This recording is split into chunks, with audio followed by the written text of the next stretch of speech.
Hello friends, आज से मैं अपना नया चैनल स्टार्ट करने जा रही हूँ और इसमें मैं आपको एनसीईआरटी के सारे चैप्टर्स कराऊंगी। 6, 7, 8, 9, 10 जो साइंस के इम्पोर्टेंट है। सबसे ज़्यादा एग्जाम में एनसीईआरटी से ही आपका पूरा सिलेबस आता है, तो मैं आपको एनसीईआरटी से पूरा सिलेबस कराऊंगी। आज हम फर्स्ट चैप्टर पढ़ेंगे साइंस का, जो 6 क्लास का है, भोजन के स्रोत।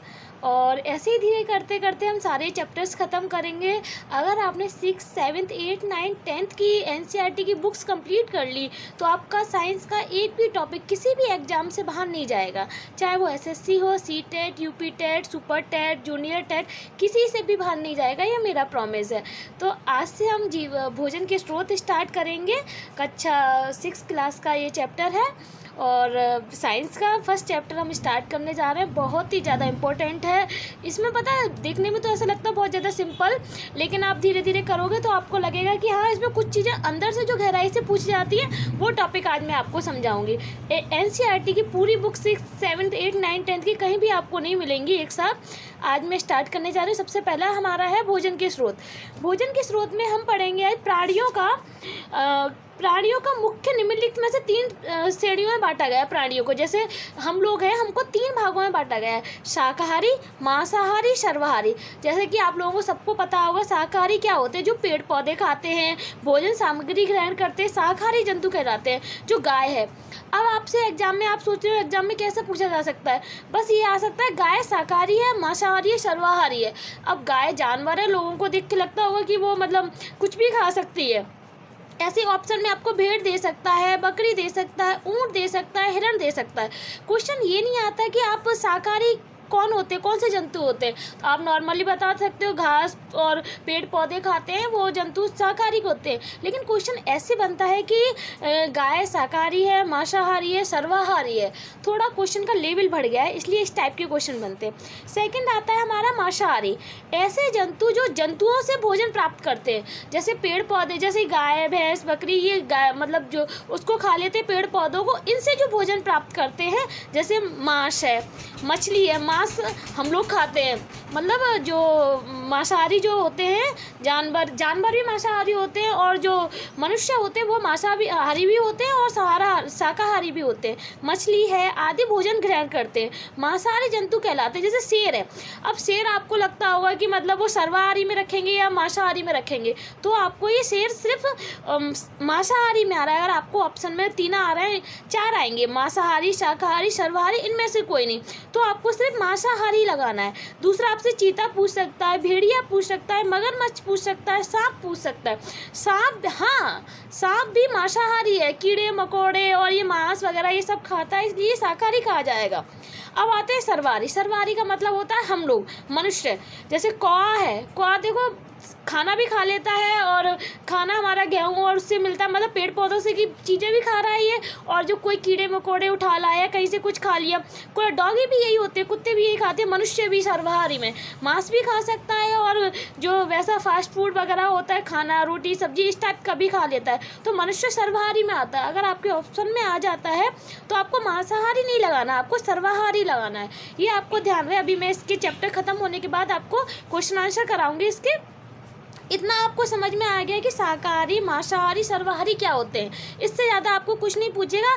कभी क्वेश्चन ये नहीं बनेगा कि शाकाहारी क्या होते हैं, मांसाहारी क्या होते हैं। गाय आपसे पूछ लेगा शाकाहारी है, मांसाहारी है, सर्वाहारी है। अब इसमें हम पढ़ते हैं भोजन के स्रोत के रूप में पादप। जैसे अनाज है, मतलब जो भोजन हम ऐसे कौन से पेड़ पौधे जिससे हम भोजन ग्रहण करते हैं, जैसे अनाज है। सभी प्राणियों के लिए अनाज बहुत महत्वपूर्ण है। इससे हमको मतलब गेहूं है, चावल है, मक्का है, इम्पोर्टेंट है। अब ये पूछ सकता है कि गेहूं किस में आता है? अनाज में आता है, दालों में आता है, सब्जियों में आता है, किस में आता है अनाज? मक्का किस में आता है? क्वेश्चन ऐसे नहीं बनते कि अनाज क्या होते हैं, हमें पादपों से प्राप्त होते हैं, वो मतलब अनाज कहलाते हैं, ऐसा क्वेश्चन नहीं आएगा आपके में। यह गेहूं आपका अनाज है, दाल है, सब्जियां है, चावल आपका क्या है, इस टाइप से क्वेश्चन बनेगा। तो आप ना थोड़ा सा लेवल हाई हो गया, इस हिसाब से आपको भी सोचना है कि क्वेश्चन किस हिसाब से बन सकता है। इस बहुत देखने में बहुत सिंपल लग रहा है, लेकिन क्वेश्चन इससे ही बहुत टफ बन सकते हैं। अब आती हैं दालें। दालें फलीदार पौधों से प्राप्त होती हैं, जिन्हें भोजन में प्रयोग करते हैं। जैसे है चना है, सोयाबीन है। सोयाबीन आपसे पूछ ले कि अनाज में आएगा, दालों में आएगा, सब्जियों में आएगा। सोयाबीन की सब्जी बनाते हैं हम लोग, तो लोग कह सकते हैं सब्जियों में आएगा, लेकिन नहीं, ये दालों में आएगा। याद रखना है आपको, सोयाबीन दाल में आता है। मटर देखने में सब्जी लगती है, सबको ही पता है कि वो सब्जी होगी, बट नहीं, वो दाल है। यही चीज़ तो आपको याद करनी है। आज मैंने ये अपना चैनल सिर्फ इसलिए स्टार्ट किया है कि आप इसको, आप अगर मैं करा रही हूँ, अगर आपने कंप्लीट मेरी वीडियो देख लिया, सब कुछ कर लिया, तो आप कहीं एक भी क्वेश्चन इससे बाहर नहीं जाएगा। इतनी डीपली मैं पढ़ाऊंगी आपको, तो आपको पता चल गया ये मूंग है, मोठ है, मसूर है, अरहर। देखो ये चीज़ें मसूर, मूंग, अरहर, ये आपको साफ साफ दिखाई दे रही है कि दाल है, लेकिन क्या आप मटर को दाल बता सकते थे? अगर आप नहीं पढ़े हो तो मटर को आप दाल नहीं बोल सकते, सोयाबीन को आप दाल नहीं बोल सकते हो। अब चना है, चना आप अनाज में रखोगे या फिर दाल में रखोगे? कंफ्यूज है। अगर अभी आपने पढ़ लिया तो आप दाल में रख दोगे, दाल में चना आएगा, सोयाबीन चना दाल में आएगी, मटर भी दाल में आएगी। अब आती है सब्जियां तो आपको पता ही है, हमें मतलब कि जड़ से भी सब्जियां प्राप्त होती है, तने से भी होती है, पत्तियों से भी होती है, फूल से भी होती है। सब्जियां हम किसी से प्राप्त कर सकते हैं, जैसे फूल से प्राप्त होने वाली सब्जियां हैं फूल गोभी आपने मतलब खाते होंगे सब लोग। फल में भिंडी। आपसे अब देखो ये क्वेश्चन ये पूछ सकता है, भिंडी क्या है? फूल है, पत्ती है, किससे प्राप्त होती है? भिंडी कैसी है? तो हम लोग फूल तो नहीं लगा सकते उसको, वैसे तो कली से फूल से ही खिलती है, बट ये फल है। भिंडी क्या है? फल। ये क्वेश्चन आपको आ सकता है, जो इम्पोर्टेंट है वो आप टिक कर लीजिए। ये पूछ सकता है भिंडी क्या है, तो आप फल लगाएंगे। पत्तियों से हमें पालक प्राप्त होता है, तने से हम आलू, हाँ जी, वो जमीन के अंदर बेशक रहता है, लेकिन ये हमें तने से आलू प्राप्त होता है। और जड़ मूली है, ये आपको याद रखना है। अब आते हैं फल भी पौधों से प्राप्त किए जाने वाले भोज्य पदार्थ है। इसमें बहुत मतलब प्रचुर मात्रा में आपके शर्करा और इम्पोर्टेंट सामान होता है, जैसे केला है, आम है, सेब है, अंगूर है, अनार है, मौसमी है, अमरूद है, बेर है। ये आपको सबको पता है कि इसमें ज़्यादा इंपॉर्टेंट चीज़ें नहीं है, ये फल से आ सकती है। इंपॉर्टेंट है सूखे मेवे, पूछ सकता है बादाम, पिस्ता, काजू, अखरोट, ये क्या है? ये सूखे मेवे हैं, लेकिन फल है एक तरीके से, ये फल है, फल से प्राप्त होते हैं हमें। अब शर्करा का मीन्स क्या है? शर्करा कैसे प्राप्त होती है, क्या होता है? गुड़ और शक्कर, जो आप गुड़ से ही शक्कर बनती है, गुड़ और शक्कर से, शक्कर गन्ने से प्राप्त होता है, गन्ना होता है, गन्ने से गुड़ भी प्राप्त होता है और उससे चीनी भी प्राप्त होती है, जिसे हम शक्कर भी बोलते हैं। गन्ने कहते मतलब गन्ने से अक्सर चुकंदर भी प्राप्त होता है, उसमें शक्कर बनाई जाती है। देखो 3 चीज़ें, गन्ने से आपकी शक्कर भी बनती है, गुड़ भी बनता है और चुकंदर भी बनती है। तो ये शर्करा हो गया। अगर आपसे शर्करा पूछता है तो अगर ऑप्शन में गन्ना मतलब चुकंदर या गुड़ आ जाता तो ऑप्शन टिक करके आ सकते हो आप। अगर आप नहीं पढ़ोगे तो डेफिनेटली बहुत महीन चीज़ें, डीपली चीज़ें ये आपके एग्जाम में पूछी जा सकती हैं। अब आते हैं मसाले। इनमें भोजन को बहुत स्वादिष्ट और वो चीज़ें बनाई जाती है। सबसे ज़्यादा मसाले आपको पता होगा कहाँ पाए जाते हैं, केरल में सबसे ज़्यादा मसाले पाए जाते हैं, और टेस्टी जो होते हैं, शुद्ध रूप से जो मसाले आपको मिलते हैं वो केरल में ही मिलते हैं, जिसमें सौंठ है, हल्दी है, लौंग है, सौंफ है, काली मिर्च है, ये सारी चीज़ें आपको मसाले में आती हैं। तेल तो आपको सबको पता है तेल कैसा होता है। हमें खाद्य मतलब सरसों का तेल है, और सोयाबीन से भी हमें तेल प्राप्त होता है। कुछ लोगों को ये भी नहीं मालूम होगा कि सोयाबीन से हमें तेल प्राप्त होता है। अगर ऑप्शन में बहुत सारी चीज़ें आए तो अगर सोयाबीन दे देता है, सोयाबीन से हमको ऑयल प्राप्त होता है, नारियल से प्राप्त होता है, मूंगफली, तिल, सूरजमुखी आदि से प्राप्त होता है। स्फूर्ति पे, इसका मतलब इंस्टेंट एनर्जी। हमारे अंदर हम ऐसी कौन सी चीज़ पिए जिससे हमारे अंदर तुरंत ताकत आ जाए। जैसे आपने कभी कभी देखा होगा, बहुत ज़्यादा पढ़ लेते हैं या कोई माइंडली बहुत ज़्यादा काम कर लेते हैं तो आपके सिर में बहुत तेज दर्द होने लगता है, और आप चाय पी लीजिए, शायद थोड़ा बहुत 5-10 मिनट में आपको उससे रिलीफ मिलेगा, तो वो इंस्टेंट एनर्जी आपको उससे प्राप्त हुई। चाय की पत्तियाँ सुखाकर चाय तैयार की जाती है, कॉफ़ी के पौधे से कॉफ़ी पाउडर बनाया जाता है। ये कॉफ़ी और चाय स्फूर्ति पे हैं, ये आपको इंस्टेंट एनर्जी देते हैं। आपको ये चीज़ ऑप्शन में आ जाए, आप तो कुछ ग्लूकोज या ग्लूकॉन डी इस टाइप का दूध वगैरह लगा सकते हैं, लेकिन ये चाय और कॉफ़ी को हम स्फूर्ति पे बोलेंगे। तो ये आपको मेनली याद रखना है। भोजन के स्रोत जो मुख्य रूप से हमें जंतु से प्राप्त होते हैं। देखो जंतुओं से हमें क्या प्राप्त होता है? जंतुओं से हमें दूध प्राप्त होता है और अंडे प्राप्त होते हैं, शहद उससे मधुमक्खी से प्राप्त होता है, मांस प्राप्त होता है हमें इस टाइप से हमें जंतुओं से बहुत सारी चीज़ें प्राप्त होती हैं। दूध से प्राप्त होता है दूध, गाय, भैंस, बकरी, भेड़ से भी हमें दूध प्राप्त होता है। दूध कैल्शियम का मुख्य स्रोत होता है। अगर आपके शरीर में कैल्शियम की कमी हो जाती है तो आप दूध से आप उसे पी के आप कैल्शियम की कमी दूर कर सकते हो। दूध से दही बनता है, छाछ, मेवा आदि बनती है। ये कॉमन चीज़ें हैं। बस सबसे इंपॉर्टेंट है दूध में सबसे ज़्यादा कैल्शियम पाया जाता है, ये इंपॉर्टेंट है बस, बाकी कुछ नहीं। शहद मधुमक्खियों से प्राप्त होता है। ये शरीर के लिए बहुत ज़्यादा लाभदायक है। और शहद एक ऐसी चीज़ है जो आपकी कभी खराब, खाद्य पदार्थों का ऐसा चीज़ है ये जो कभी खराब नहीं होती।